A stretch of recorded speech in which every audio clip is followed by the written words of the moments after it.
it's another side that like wants to take more, that wants to go that one more round, because like going on one more round when you don't think you can, that's what makes all the difference in your life. You know what I mean?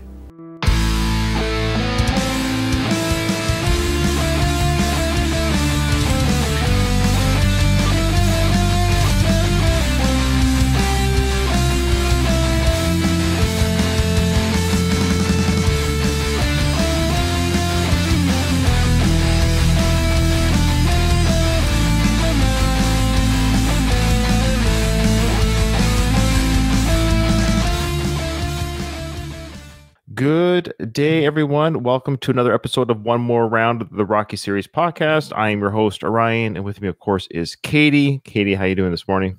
Doing wonderful. How are you? I'm doing wonderful, too. We're just waiting for Kyle. We're going to start without him, I should say. Kyle just woke up.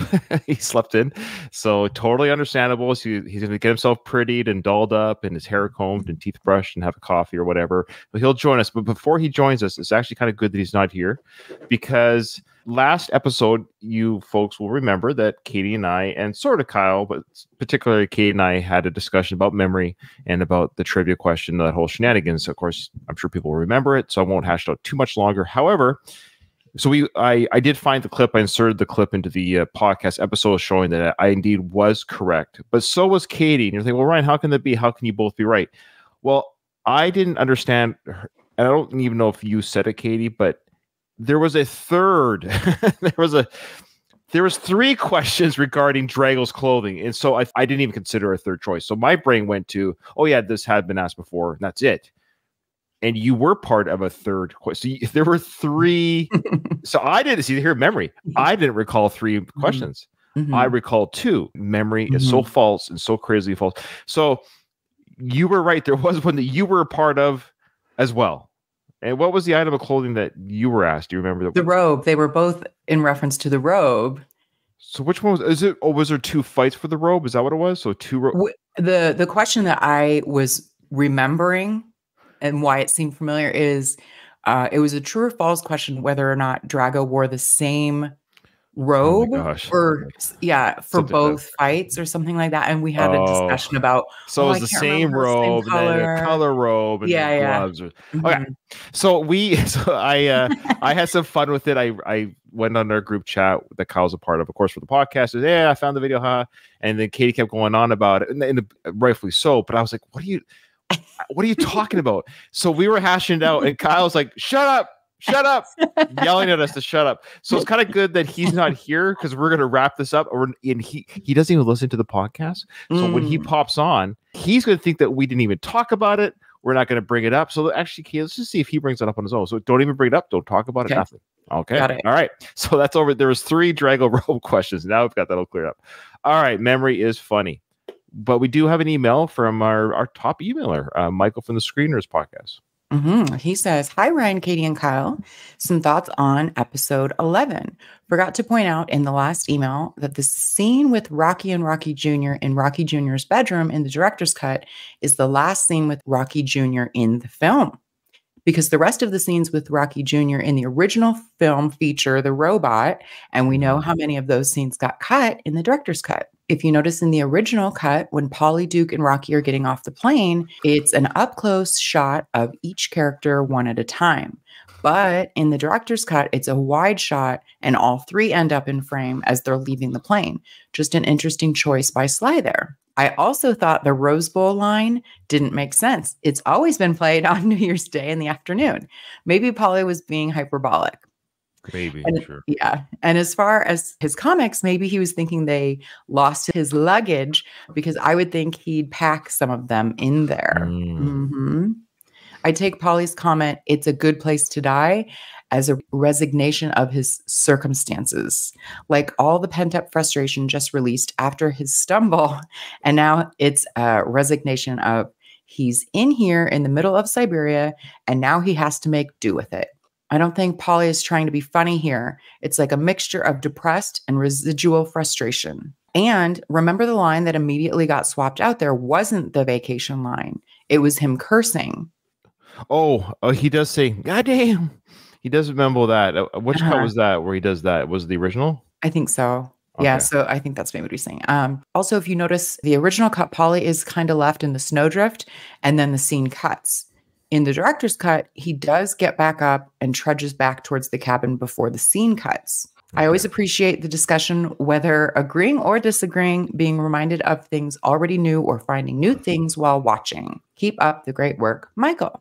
Thank you, Michael. Thank you, Michael. Always great insight, great things that people catch when they're on the other side of the microphone, so to speak, which is great. But sometimes when you're in front of the microphone, when you're talking about these things, you don't catch all the nuances, even the three of us together. Speaking of the three of us, Kyle, no pain, Kyle, you are here. Good morning. Welcome to the show. Good morning. Hey, guys. Did you have a party last night? What's going on?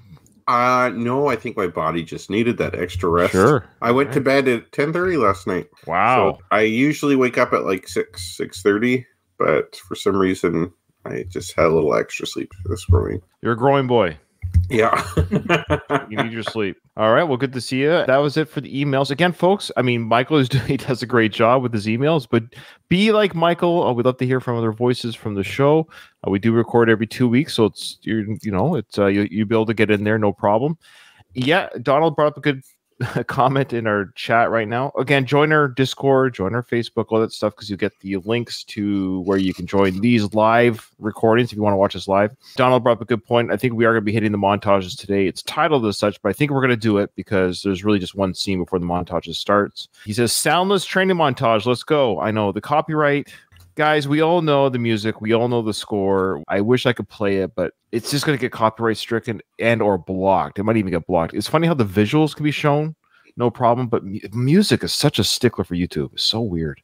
All right, here we go, folks. Oh, actually, I want to plug really quickly. Katie, you're doing your Retromade podcast. So what's the next episode for the Retromade podcast? Executive Decision just came out. Yep. The next episode, I think I'm going to do Youngblood. Oh, wow. Hockey movie. Yeah. Who's the actress that's in that again? Cynthia Gibb. Yeah, she's so pretty. Yeah, I think she has a nudie scene in that one too. Funny enough. Okay, I'm looking forward to hearing your discussion. I mean, she's a gorgeous '80s gal.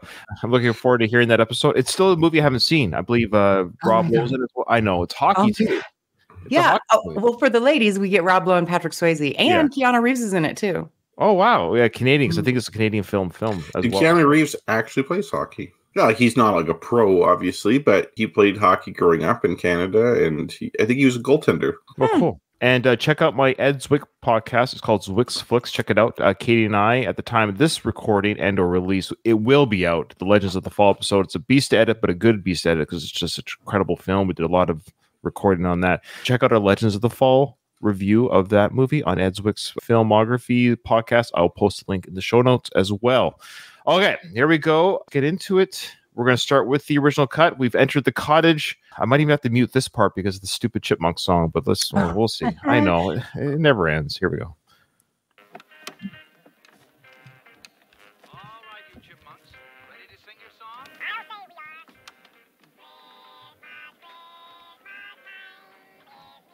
What was the name of that song again, Kyle? Because that was a trivia question that Jared actually got. Do you remember what the name was? No, I just know I got that one wrong. I think it's something silly, like it's either called Christmas Song or Chipmunk Song. I remember when that was one of the trivia questions. I believe it's odd. It's either the Christmas Song or the Chipmunk Song, which I think it's Chipmunks because it was an odd name for a Christmas song by the Chipmunks. I think it was just called the Chipmunk Song. Paulie's listening to it on his headset, of course, roasting a single marshmallow over a single flame on a candle. And Tony's playing chess with the homeowner here. It's a very cozy scene. It is. It seems really nice. You see like this harsh Russian environment earlier, and now you're chilling out in this cabin. It's not so bad. It is nice. I do like how Tony says they're checkmate friend. I love how Tony has called him friend already after. I think we're to assume this might be the first night of them being there. It's nighttime now because Rocky's upstairs putting pictures up on the mirror. Tony right away is just ingratiated himself to this Russian neighbor, checkmate friend. And chess is like the Russian game, right? Like they love chess. So Tony's beating them at their own game, kind of showing these Ruskies how it is. Well, that's what I like too. How to play? Oh yeah.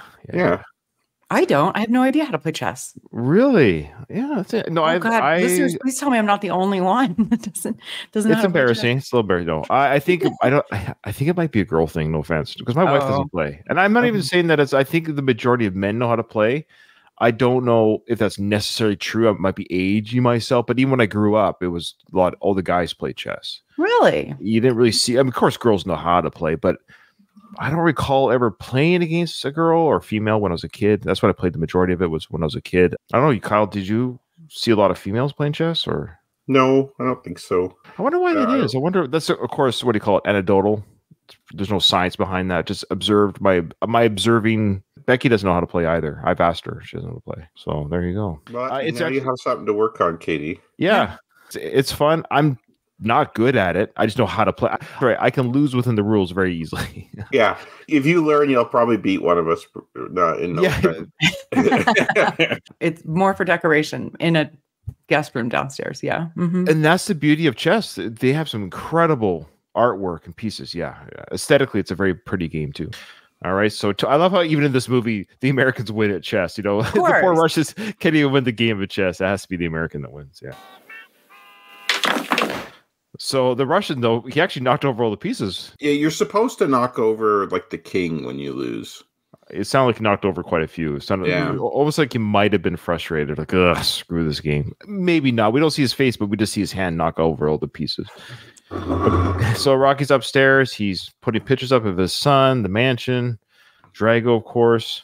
It's very reminiscent of his room in the original Rocky. He's got all those pictures up on his mirror. Oh, and then Adrian asks about them. Now, I almost want to go to the director's cut because I don't think anything different is said between Tony and Rocky. But for Kyle, you need to see the director's cut because something happens right before Tony starts talking. So why don't we just go to the director's cut?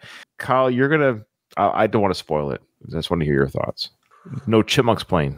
That was taken out and just a musical score was put in place. Good call. We still see Paulie enjoying the music, but nothing's heard. It's just a background score. Do you like it better, or do you want the Chipmunk song playing? Chipmunks, man. Mm-hmm. I mean, this is more serious again, but yeah. I grew up with the Chipmunks, man. I agree. Sly goes, no, I don't like the Chipmunks. Maybe it's a licensing thing. That could have been it to get the rights again for the song. It's cheaper not to have the song because he would have to buy the rights again for the director's cut. I doubt he would. But you're right. He kept all the Survivor songs and everything in there. So who knows? You're right. I don't know what the Chipmunks goes for. Rocky, Sly here, this Henley that he has on that's really tight. It makes him look so good. He is just, it's a great look. Oh, yeah. He looks fantastic. Absolutely. Absolutely. Okay. So, Kyle, you ready? I'm ready. Check it out. Watch this. So he's putting the pictures up. No, maybe I can't win. Maybe the only thing I can do is just take everything he's got. But to beat me, he's gonna have to kill me. And to kill me, he's gonna have the heart to stand in front of me. And to do that, he's gotta be willing to die himself. I don't know if he's ready to do that. For our audio listeners, something that was different here with the director's cut of Vice. The original was we get a close-up of him putting the picture up of Adrian, which we didn't get in the original cut. They showed it here in the director's cut, the close-up of the face of Adrian. That was not done in the original. So that's a good addition. But, of course, what was taken out in the director's cut in one scene has been placed over in a voiceover in this scene, that staircase dialogue. He's saying this to himself instead of to Adrian now. What are your thoughts? I don't know. Not a fan. Not a fan. I never liked that line when he said it to Adrian in the first place. Oh, now you're repeating this bullshit to yourself. For me, it's just the idea of being an adult and getting in a fight to the death type of thing. I find just inconceivable. If I'm going to be more charitable, I'm going to say Rocky saying, okay, you know what? This guy is a lot bigger and stronger and has a lot of advantages over me, but I want this more than him. And I don't know if he's willing to put in when I'm willing to put in. I don't know if he's willing to go as far as I'm willing to go. The grammar, I know we've talked grammar, but the grammar he uses is actually not correct. During this inner dialogue, I don't know if this was re-recorded, because is this the exact same dialogue he was saying to Adrian, or did Sly re-record it for the scene, or was it used originally for the scene? Because his voice sounds young here. It doesn't sound like 2022 Sly.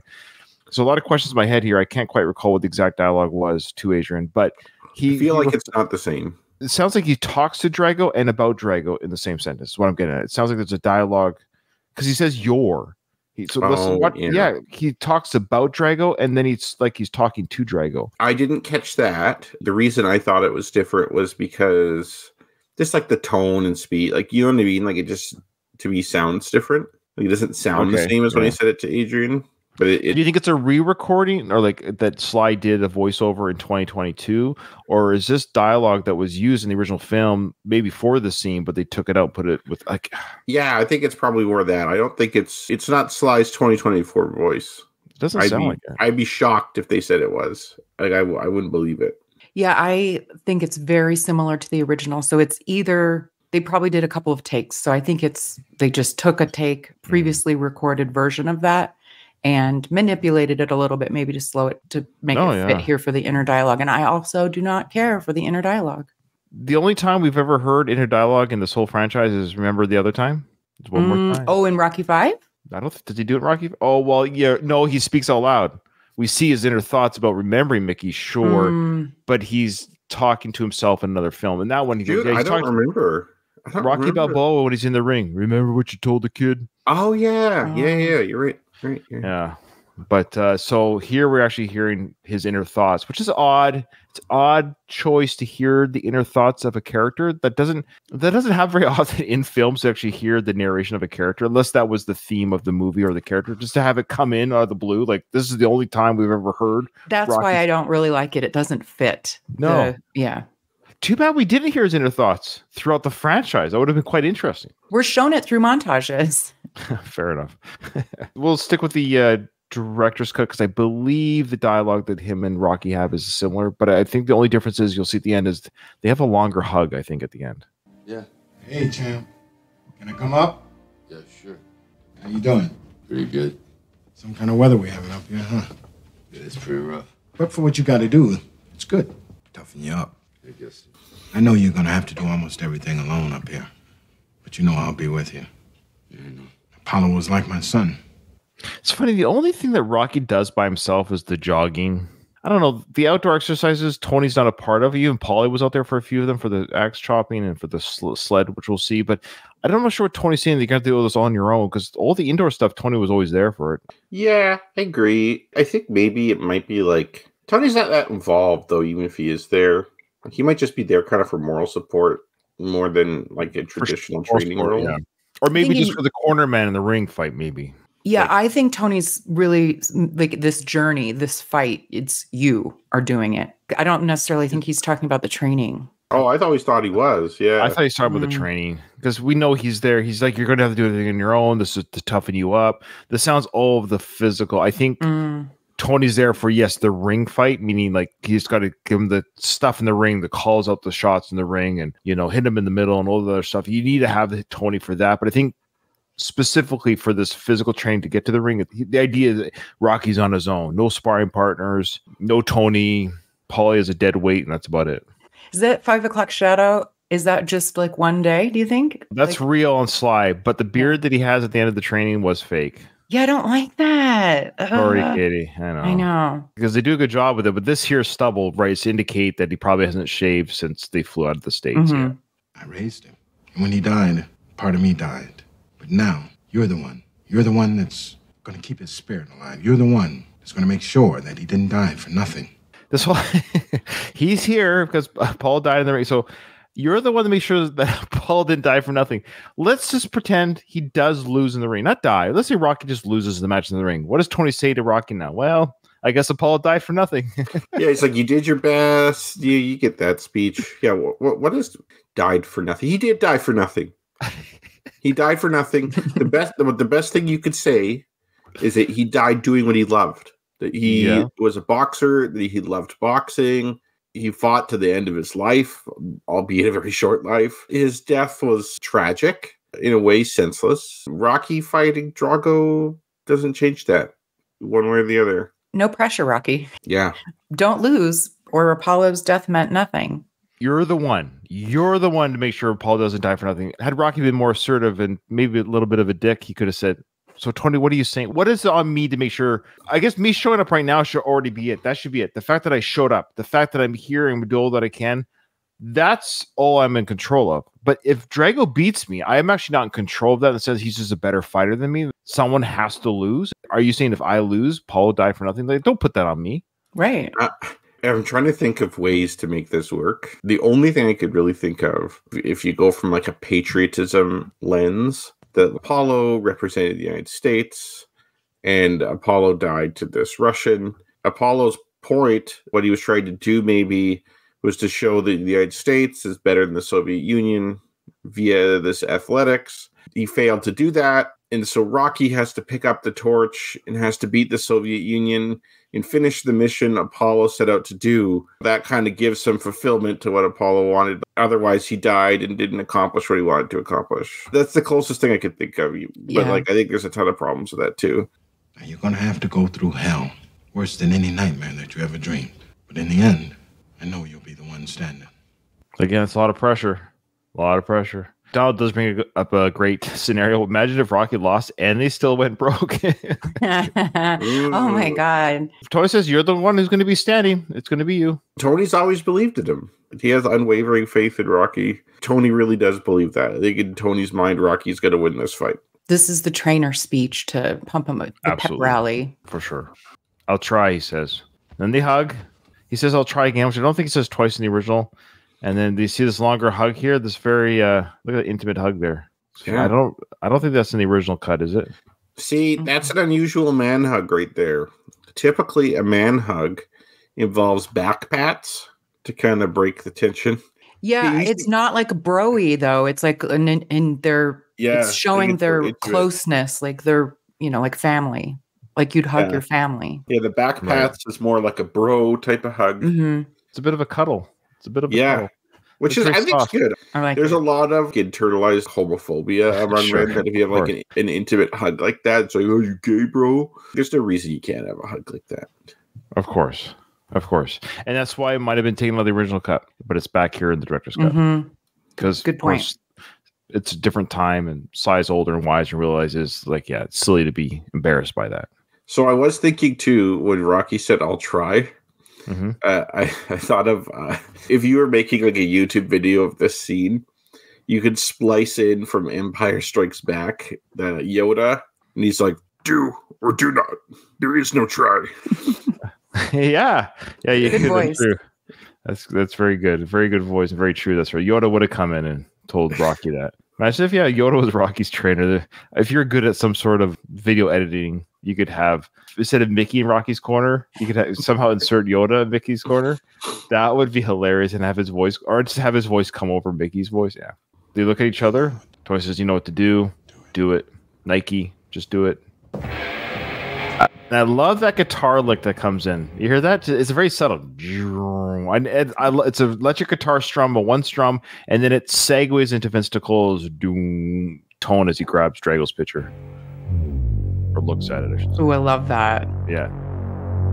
As much as I love Bill Conti, and I love his music, that Vince Nicole score for those little moments like that really sets apart this film in a good way. It gives it that edge of menacing.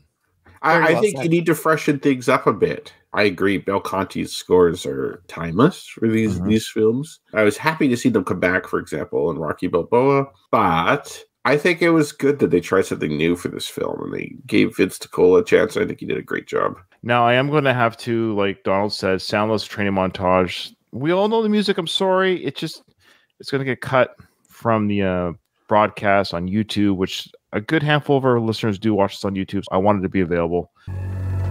It's a great montage. It's montage 1 of 2. He looks over the landscape, which is beautiful. This is a Wyoming landscape. I assume that's all real ice on the house, right? Like that's all real? That's real for sure. Yeah. Well, that worked out well, eh? Yeah. Well, I know the snow on the ground looks real. It looks quite like not quite the dead of winter, but certainly. Well, you see like the icicles melting where you can say, oh, the weather changes hour by hour. To me, that reminds me of spring. Kind of seems like you're like in kind of April or something, or March or April here. Well, I like the shot here of these two individuals. I think it might be the father-son duo there. I'm not sure. Doing their chores outside in the winter here. But I just love how he's carrying like a burlap sack of some sort. It almost indicates time gone by. Rocky came from big, huge mansion in Philadelphia type place to this poverty-stricken ramshack of a house, and this is like him going back to the basics, but in Russia. So this is even worse in the streets of Philadelphia. Well, everything's primitive. Like you see a horse and buggy at one point, right? I actually think that the person on the right nearest the cow is the wife, based on the coat. Yeah, we haven't seen the wife in the house. Yeah. Maybe she sleeps in the shed. She had Rocky's room. Rocky. That's right. That's right. Somebody had to give up the room. That's right. Or Polly or something like that. Who knows? Well, we had this older couple here too, which I love. A classic. They're probably like 30. They just look a little rough. But oh my gosh. You're right. They're probably 38 in reality. Mm-hmm. That's so funny. Are they Russian, or did they find some people in Wyoming who? No, this guy's probably like he's probably like a welder or something like that they just threw some clothes on.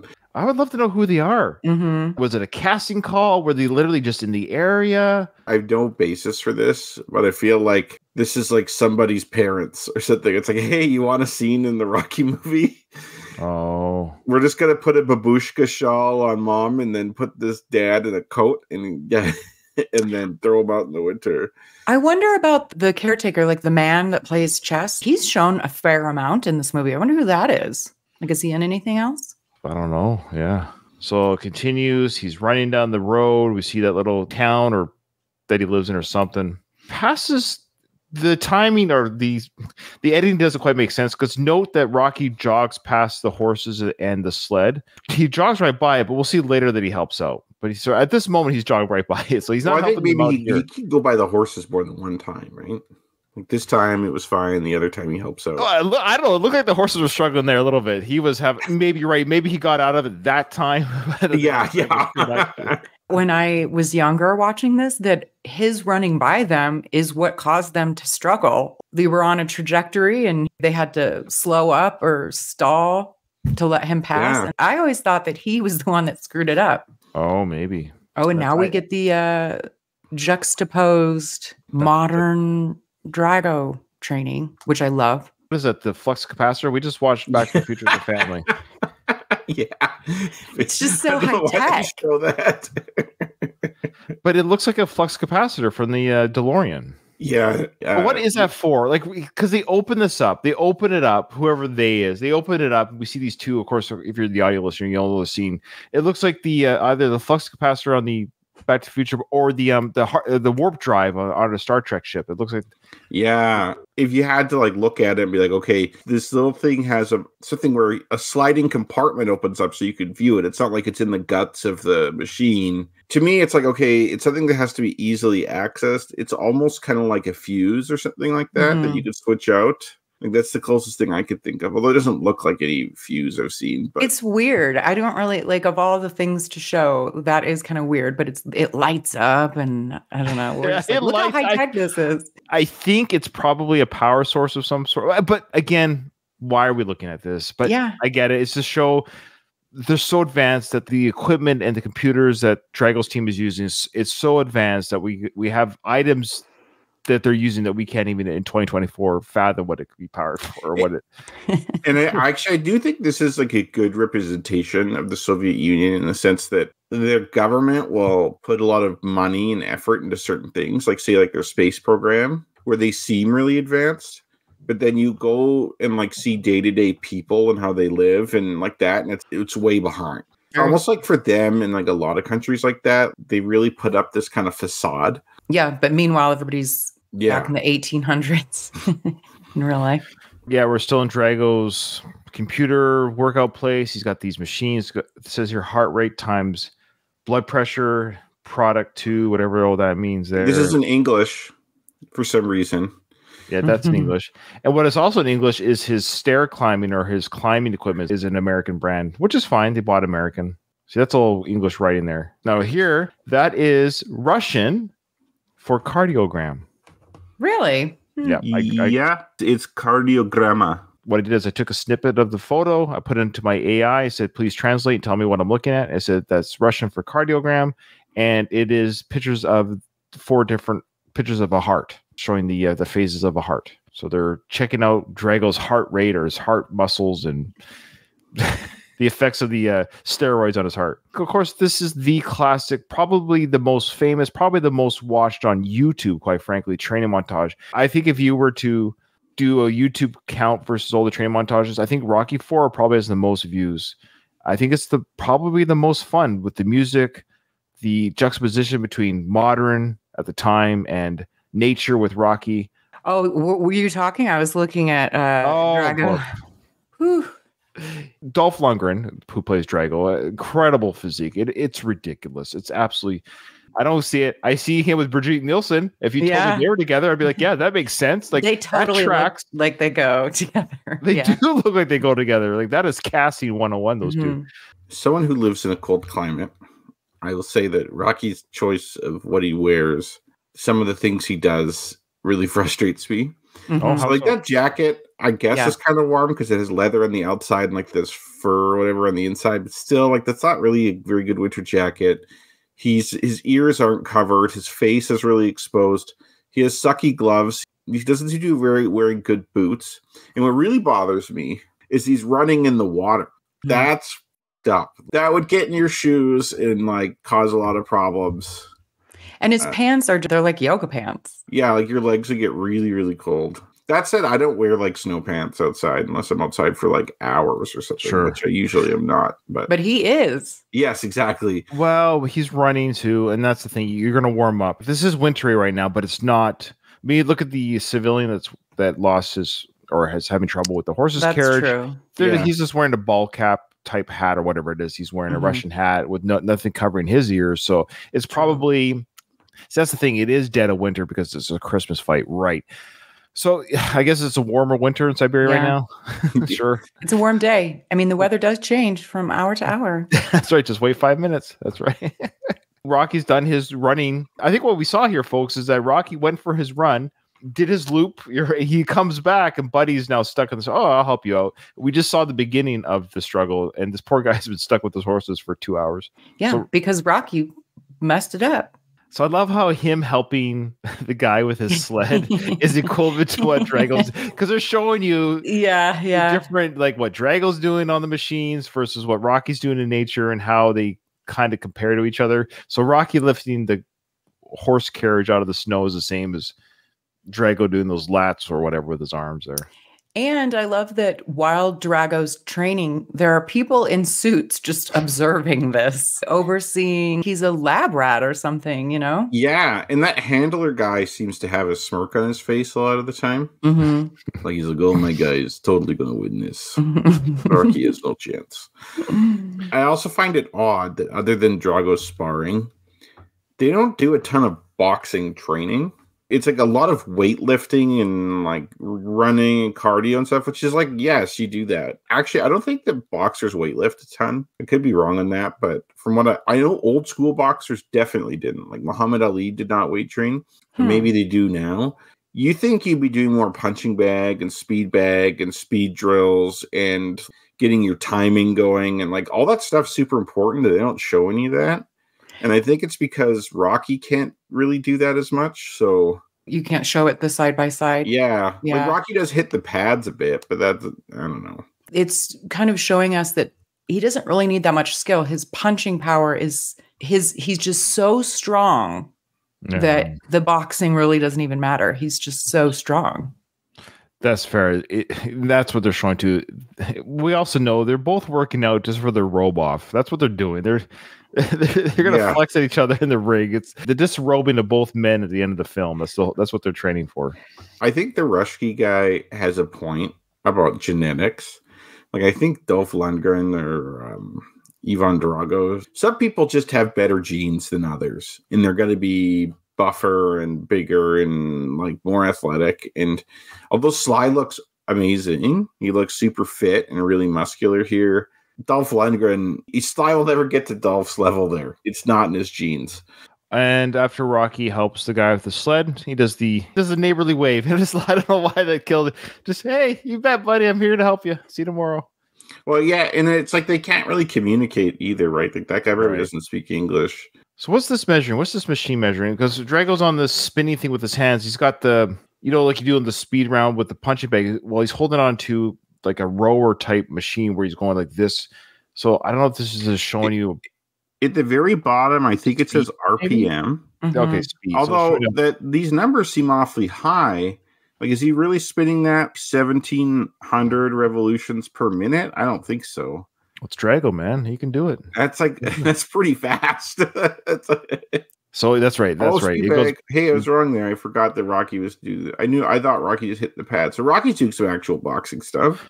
Yeah, no, that's what I mean. And Paulie's there, Tony's there. So yeah, that's to indicate that Drago's speed bag training is again all muscular, not necessarily precision. Where you could argue that Rocky's doing something harder because A, his hands are up higher, which is harder to do, and B, he's got to hit the bag. The timing is much more. I can do this. I can hold on to this and do this like a bicycle with my hands.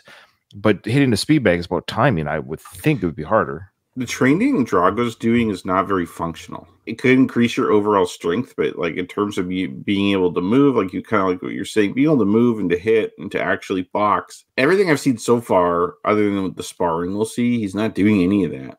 In the fight, he fights awesome. So like, But he does lose. So yeah, I mean, Okay, so again, they're just back and forth between two fighters. Now Rocky's sawing wood. Now the weather's changed. it's snowing. Oh yeah. It was very sunny and warm earlier in the day. I don't know if this is later in the evening. I think what we saw in the probably that was a morning thing. Now it's probably 4 in the afternoon type thing. He's sawing logs. And I love how the handlers or the people that are watching him or shadowing him. Why does the guy have to stand outside the car to watch Rocky? yeah, maybe they did like rock, paper, scissors to see who had to stand outside the car, even though both of them could totally go inside. He's appropriately dressed, though. He has a long, heavy coat and one of those fur hat things. Babushkas. I think they're called babushkas, but that's not No, correct. babushka is grandma. It's a grandmother or something. Yeah, I know. Yeah, I actually have one of those hats.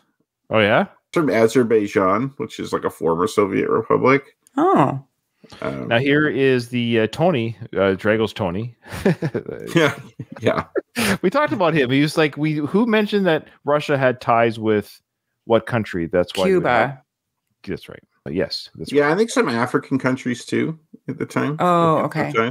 But yeah, it could be Cuba. So Russia was very forward. I like that. They were all about the DEI in Russia. Yes. So we go. So Drago's powerlifting. You're right. This is like, is he training for the Olympics? Is he training for a boxing match? We're just showing like the incredible strength that he has. I love this. This is funny. Yeah, this is great. This is the classic scene of Rocky pulling Paulie on that sled in the snow. We're going to go back to Drago showing what he's doing on his machine and equivalent to that nature machine. But okay, you'll see something really quickly. You have to watch for it, but we see a bit of Rocky's back just above his butt there with his skin is exposed there. I don't know if you ever caught that. I have not ever noticed it before, but you can see it coming out right now. Yeah, I think it might be only in the director's cut. I can't recall, but there's a scene coming up where you'll see a little bit of skin. You see some slice skin, so watch for it. Here we go.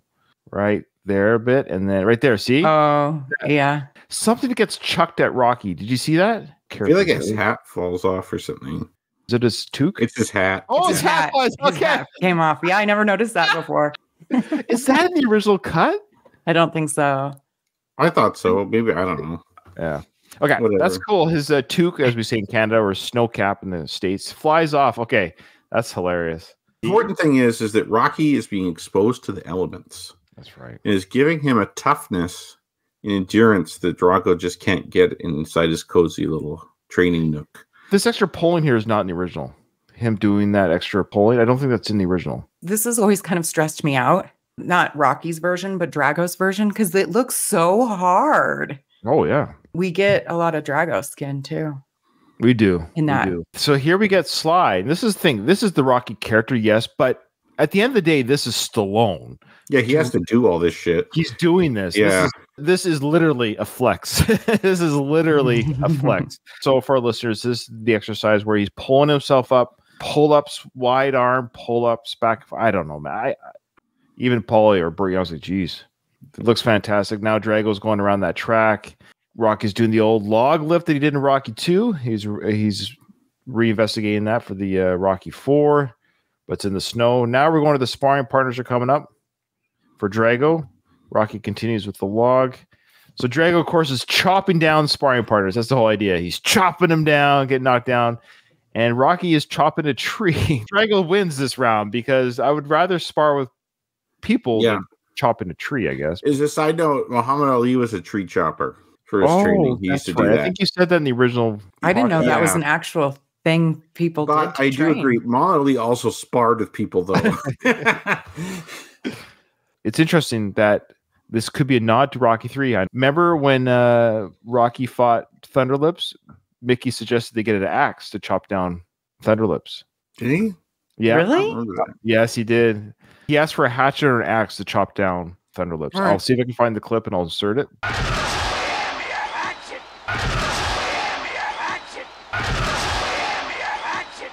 He's thinking of Mickey's idea of chopping down a tree. This is a great scene here. I love this shot here. It's a nice wide, way off in the distance of the inside track that Drago's on. You just see a little tiny Drago doing his jog, which I do like about the Rocky IV training is maybe unlike some of the other films, especially with Apollo, we're kind of seeing the real training from the opponent here. That's true. And it's like now it's dark. It's like late in the day, and all of the people that were there watching him aren't there anymore. It's just Drago by So himself. what does that tell you? That he's taking this seriously. Yeah. So you see what you want about Drago. I think his own personal integrity is that he is taking this fight seriously. He does want to fight for himself, and as we'll find out later, that he fights for me, not for the Russian government. Yeah, he's a competitor. Like, he wants to do well in what he's doing. Oh, I guess they are watching. The trainers were watching through the window, but it was a two-way mirror, or what do you call those mirrored windows? So Drago might be wholly unaware that they're watching. Oh, yeah. So Drago continues to knock down sparring partners. Trees are being chopped. Okay, this scene here, Kyle, this is new. Oh, yeah. I think this is the only scene that's added, but we have an extra scene here for anyone that hasn't seen the director's cut. I love his outfit. He's kind of wearing all black. He's wearing a black snow cap, black toque, black clothes, and he's in the barn. He's just hitting the punching bag by himself in the barn. Do you think there's anything to the fact that, Rocky is wearing black most of the time during his training, and then we cut to Drago is most of the time wearing white? Do you think there's anything to that? Purposeful? I'm not sure. I'm not big on colors. I know Doug from the Rocky Minute podcast was big on colors in his show. What they could mean or what represent, I'm not into that so much. I don't know. I do like how we saw Drago running in the gym there. Sorry, there was a spotlight following him. Was there like a guy who's on a spotlight? Oh my God.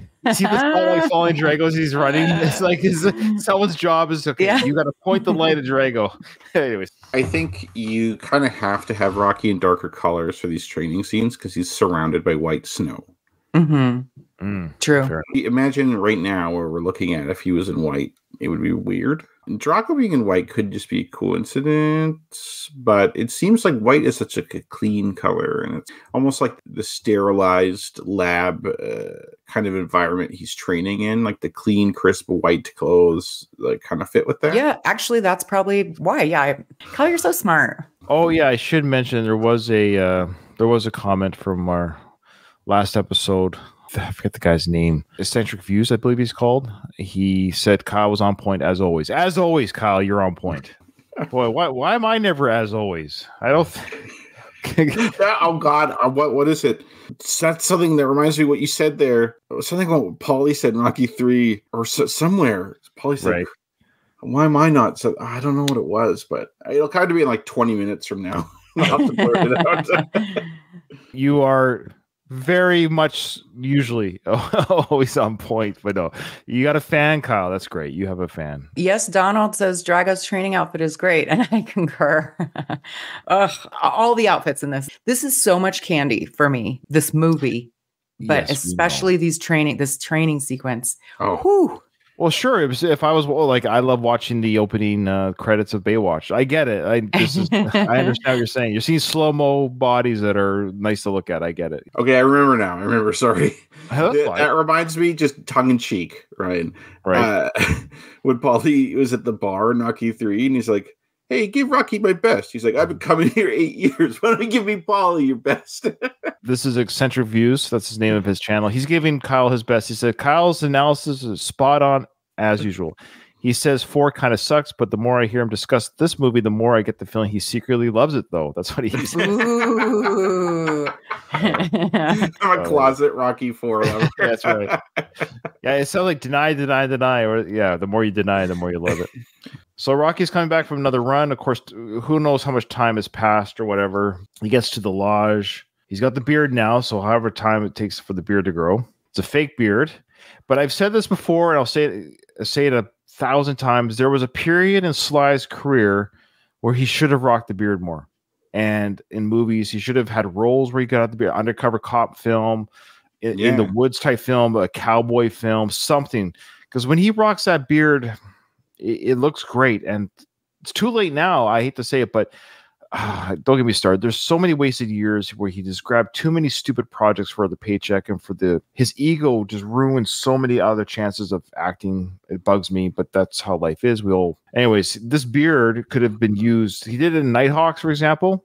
Yeah. It looked great. Nighthawks. He did it here, and I think that's it. I can't think of another movie where he had a goatee, but is there any other beard movies that you can think of? Did he have a beard at all in Cliffhanger? No. But that would have been a good time to have one. I hear you, and he does look good in it. You're going to tell me because he wants to show off his face. Well, and I want to see it. Beards are for people who have something to hide. If you don't have good bone structure, if you don't have a good jawline. I've seen that. You're okay. Speaking as a man, I can say this to other men because most women don't have beards. Most women. But you're right. You're right about, well, it's true. That's a fact. I'm saying the fact is most women don't. Some do. The point is, most men can grow beards. I can't. So I can't grow a beard. I think I have okay structure, but I've seen what you're talking about, Katie, where I've seen men shave their beards. You see it on TikTok too, or Instagram. My husband shaved his beard after 6 years, and the kids saw it for the first time. Whatever, Instagram, and the men, I'm like, oh, I can. You look more manly with the beard. It's weird. You took off the beard, and that guy in his face shape, he looked tougher. He looked more like a man's man, or whatever it was. I hate to say it. Takes out the beard, he looks like, oh, what? Where's your chin? Like you're saying, or yeah, you're right. The beards can shape the face up here for men that might struggle down. You're right. Rocky or Sly doesn't need to do that, but I just think he looks cool. I think this is one part that aged better because in 2024, beards are more popular than they would have been at this time. That's a good point. Yeah. Why is it a fake beard? Because he can grow a beard. It's not like it's a long one either. Yeah. Right? Like it wouldn't take him that long to grow that. I think it's time and continuity. As you know, they have filming continuity. So it's like reshoots, out of order shoots. So it's like, oh, is this the beard one? So they only had this one scene, or no, actually the second training part has old beard, I believe that's right. So I think it's just continuity. That's like this part of the film, he's got the beard, everything else, no beard. Probably just continuity. It's just to show he's been here for a month or two now, or at least a month. Now Adrian's showing up a month later, 2 months later, Adrian is showing up. How did she get there, I wonder? She's a woman of means. She talked to a manager. She talked to a manager. And she carried her way in. Said, I'm going. Or else. Can I just speak to all the people that talk about, I know it's a joke, but some people really believe it. Like, oh, they're the worst parents that left a kid home with the robot. They have help at the house. The house is full of help. People were hired. You don't have to film it. We get it. The kid's taken care of by some nanny. It's very common for rich celebrities who have nannies, who have full-time help. They can afford it. Robert's taken care of. Anyway. That nanny could comfort Robert when his father's killed on TV on Christmas Day. Your mom's not there either. Imagine opening Christmas presents with the nanny. Yeah. That is actually interesting. Both his parents aren't there for Christmas. I bet you they got him some solid Christmas presents. Oh man, he's fine. You know what I mean? Like, oh fuck, I'm not going to be here for Christmas. I better really up my game. Well, it's funny that we say that. We're like, oh yeah, they're going to treat the kid like crazy when they get back from Rocky 4. But then when we get back to Rocky 5, their life is in shambles. The poor kid never recovered. He never got his Christmas or any money back. That's what aged him 5 years. Enjoy those gifts while you can, Robert, because they're going to get auctioned off to pay your dad's debts. All right, so Rocky sees Adrian. Here we go. And she's wearing the big, what do you got under that jacket? 20, oh my God. Suckers? Why can't they put her in something normal? What is she wearing, you guys? Oh, you know what? I see that. I'm like, finally, this is a good coat for this weather. Yes, come on. I mean, she's a beautiful woman with a nice shape. They're showing Rocky's shape off. I know. You're right. Look at those boots. Those are great boots. Adrian knows what she's doing. Rocky should be wearing stuff like this. It's true, but I mean, come on. What I love is she's already in this very thick outfit for the weather. was she waiting by the door? Like, was she getting like her timing was incredible? Or was she in that cabin? She would have been sweating like a pig in that cabin in those clothes, but her timing was perfect. She just got the outfit on, and Rocky comes down the road. I couldn't stay away anymore. I missed you. Oh, she missed Rocky. I missed you. Could you speak up, Rocky? You're about 10 feet away. You whispered. I know the microphone. Why aren't they like walking towards each other yet? I'm with you no matter what. I never understood why Rocky repeats it back to her, no matter what. like, you really mean that? Because I'm gonna be going farther than anyone's ever gone for training. That's right. No matter what. Does he not repeat in the director's cut? Oh, Sly took it out. Yeah, that was a good move. Yeah, so we're watching the director's cut for our listeners. This is because the director's cut is pretty close to the original, but we can point out the differences. So there you go. In the original, Rocky repeats, no matter what. So I made fun of it. Sly agreed with my joke, and he took it out. He's like, yeah, it's kind of silly. Why did Rocky repeat that? It doesn't really make sense. All right, men, listen up. If you want to be able to win a fight with your spouse or girlfriend, it's going to require you to silent treatment them by moving thousands of miles away and waiting them out. That's the only way you're going to win a fight. Here we go. Here we go. I know.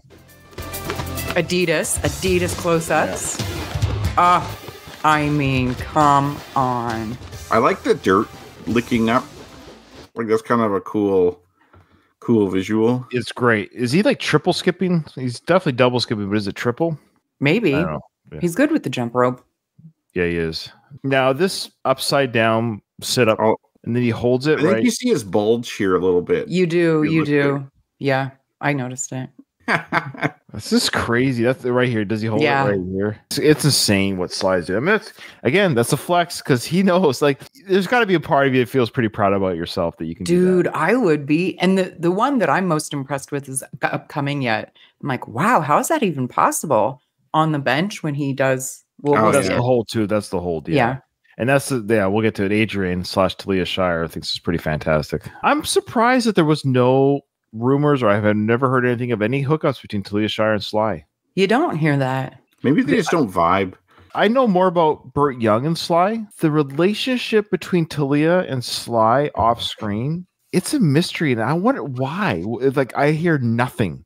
That's a good, It makes you kind of think that they're not really friends, but I mean, how could they not be? No, because Sly did call Talia to say, look, I want to have you in part 6. It's not you, it's the character. I need to kill Adrian to make this story work for part 6. It's got nothing to do with you. He gave her a courtesy call for that. Yeah, I mean, as you would. I mean, because she's Adrian. He doesn't have to. They didn't like each other. I don't think they dislike each other necessarily. I think it's just like they're not friends. Another level, right? Like, you can like each other, but then it's... Yeah, I don't know if it's necessarily... But there was a time when they were both 30 in the first film, and they're both good looking and young, and... Well, she had relationships with other people, too? Yeah, she was. Yeah. But I'm not to say that it has to be quote-unquote sexual, but I guess I just really wonder what the secret was between their... Because their chemistry on screen is pretty legit. Mm-hmm. So I know they're actors. Don't get me wrong. I know they're actors. But I think Burt and Sly got along. I think Sly got a kick out of Burt. He talked about how he had to wrangle Burt in. He was kind of a character. He talks about that. He talks about how him and Carl butted heads, but he used that in the films. Does anyone know? I mean, he credits her a lot, like Adrian's so integral to the story. Oh, absolutely. He would be silly to say otherwise. But I wonder if there's two things. Well, I mean, it could be more than two. The two things are they hooked up, they had a good time, and they've just kept it a secret. Like, there's some sort of real connection, but between their spouses and everything else throughout the years.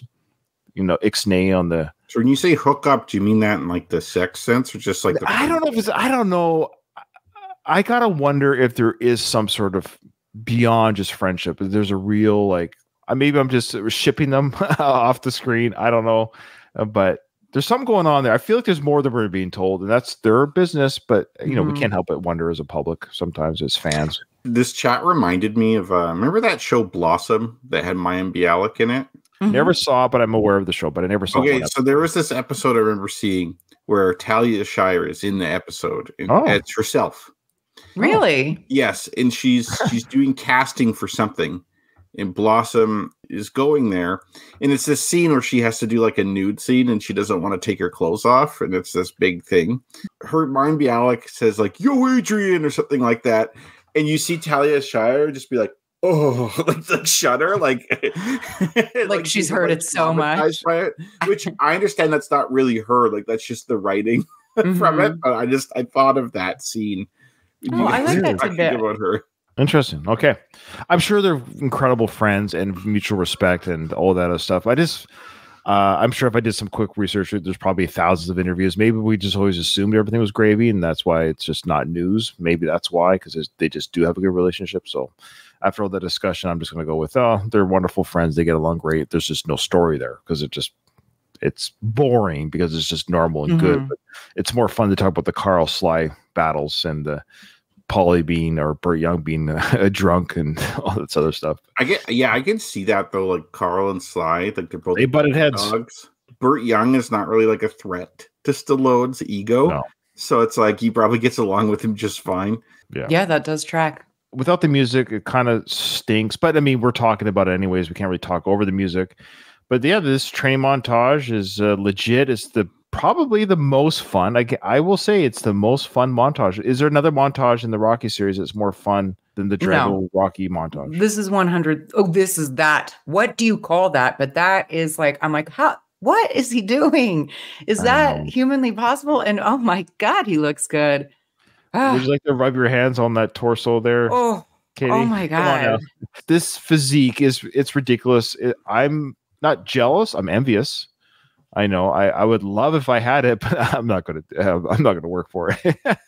If you just gave it to me, I'd be very happy. Right. Yeah. Is anyone able to do this? Listeners, do you know someone or can you do this? Whatever that thing on the bench, what is that even called? I don't know what this goes. That's a good question. I should take a picture of that and put it in a Reddit fitness group to ask what that move is called. I should say, like, I don't want to say, can anyone do this? Because everyone gets really threatened by, I could do that stupid idea.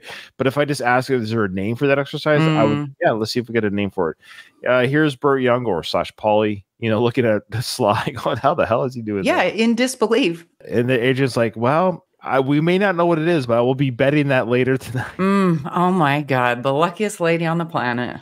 Still Adrian or Talia, she looks great here. She looks fantastic. Look at her nose and bone structure and her cheeks and nothing done to her face. No surgery.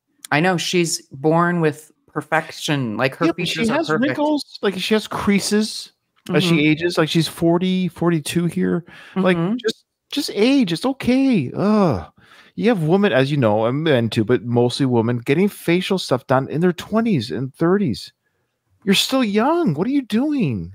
Yeah, I see it a lot, like just being out and about, brunching downtown, and the 25-year-olds with their lips and everything. I'm like, what are you doing? Ironically, I think it ages you. Yeah. You look older. When a 25-year-old does face work, now they look like they're 50 trying to look 30. It's weird. I don't know. That's my anti-surgery plug. So now Drago's punching harder than he ever did before. It's up to 2,000 pounds per square inch. So Rocky's doing that rope thing. Did he ever do the rope dope type exercise previous to this film? No, I don't think so. But isn't that like a classic? Yeah, that's legit. And he gets Adonis to do that. That's right. Oh, yeah. That's why I was wondering if he did it before. So here we go. Drago. Wow, they just like rammed that needle in, man. Is this new? I think it is. The skipping part's new here. Yes, it is. The back and forth, like like a whip. And he doesn't have a shirt on at all. No. Because a lot of times he has that tank top on. Boy, we get so many shots of the shoes. Yeah, man. Adidas paid good money for that, I'm sure. Now, I'm not a training expert or whatever, but when Sly or / Drago, they do these heavy lifts. Of course, Drago with the weights, Sly with the carriage cart, lifting up the people in the cart equivalent. Look at his veins. Yeah, he's beast mode now. But I would be a little bit nervous. Like you could injure yourself. Maybe I'm just wrong, but like this power lifting before a fight, could this not injure you? Yes, it could. I think for Drago's team, they're probably very closely monitoring his form and technique and everything like that to make sure he does it right. Because I think that's where most of the injuries come from, is if you fuck it up and do it wrong. But you're right, though. Even then, even if you don't do it wrong, there's still a chance. Yeah. I think it's dumb to do that much powerlifting. That's what I mean. Like, it seems like a lot of. I do want to point out, though, that car slid because it's a sedan. An SUV wouldn't have slid into the snowdrift like that. Because it's 4-wheel drive? Is that why? Yeah. Yeah, maybe. I don't think they have SUVs in the Soviet Union in the 80s, though. Mm-hmm. Now, of course, this is the classic moment. And I will say this again. Say what you want about Rocky 4, about it being cheesy, director's cut versus the original cut, the robot, no robot. It doesn't matter. All this doesn't matter because this part here of him climbing to the top, and I'm going to play it because worst case scenario, I'm just going to play it out. Worst case scenario, if it gets blocked on YouTube, I'll just snip it out. If it doesn't, we get to watch and hear it because I just need to hear him yell Drago when he gets to the top. This is like very good editing. The cutbacks, the swirling around the helicopter. That is Sly at the top of this mountain running. That's him. He would not have got a stunt double. That is him doing it. That's his stature. That is Stallone running on this mountaintop, and it's pretty fantastic. Got the helicopter flying around. No drones at this time, so it'd be a helicopter. He's like Philly steps and they're nothing. These are the steps. These are the steps. Well, he puts his arms up in the air just like he did in part 1. Yeah, good point. Watch. And the little cue to the old school music. Vince Nicola cueing Bill Conti's theme there. Put his arms up in the air just like he does at the top of the stairs. And then when he yells Drago, he's got that Tarzan yell in his voice that Sly seems to have. And it's a really powerful moment in the film. I'm not going to lie. This is the warrior cry. Mm-hmm.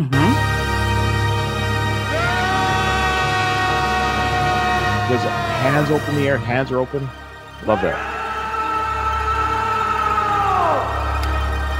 As the sun is setting, which is the worst time to be at the top of a mountain. You got to get back down now. Yeah, it's like the awkward. They don't show the awkward descent where he's like, he's going to slide down his bum, have a sled ride down. No, that's a great shot. Great shot. The helicopter pulling away, the sun come down. That's Sly at the top of that peak yelling. I love that. I love his Drago yell. When Sly does that yell, he must be in the studio. Obviously, it's ADR, right? That's not really. You can't hear them. You wouldn't be able to hear a thing from there. He's not mic'd up, so.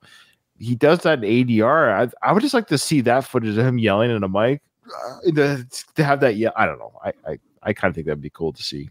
I also want to point out the version where we're seeing Drago with the elevated treadmill. I always thought that was really, really well done. Drago or Dolph's acting, you feel his pain and how hard it is.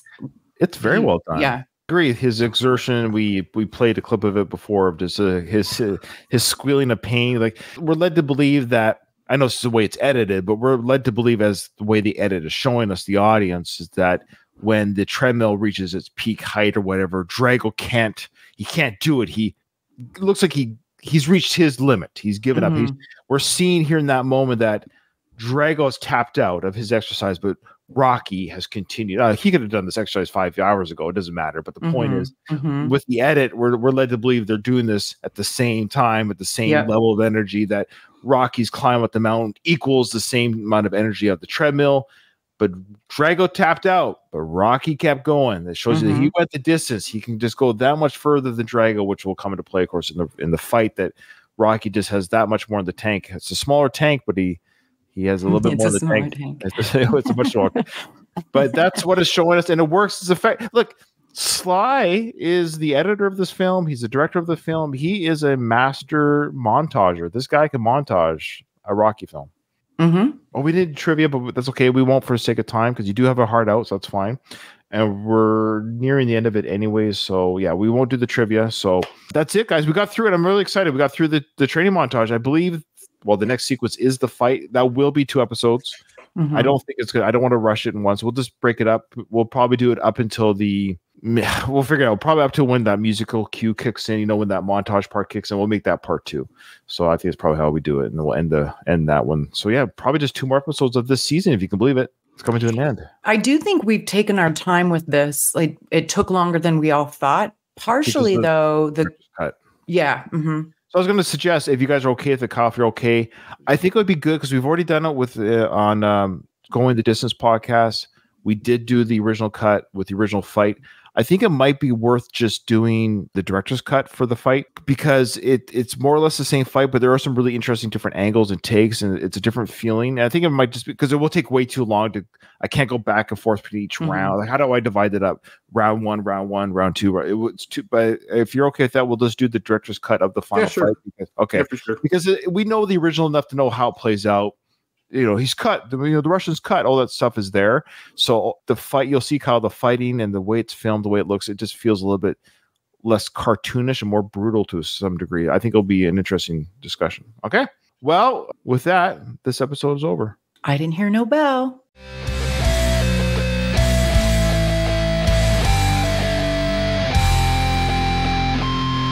I just want to say one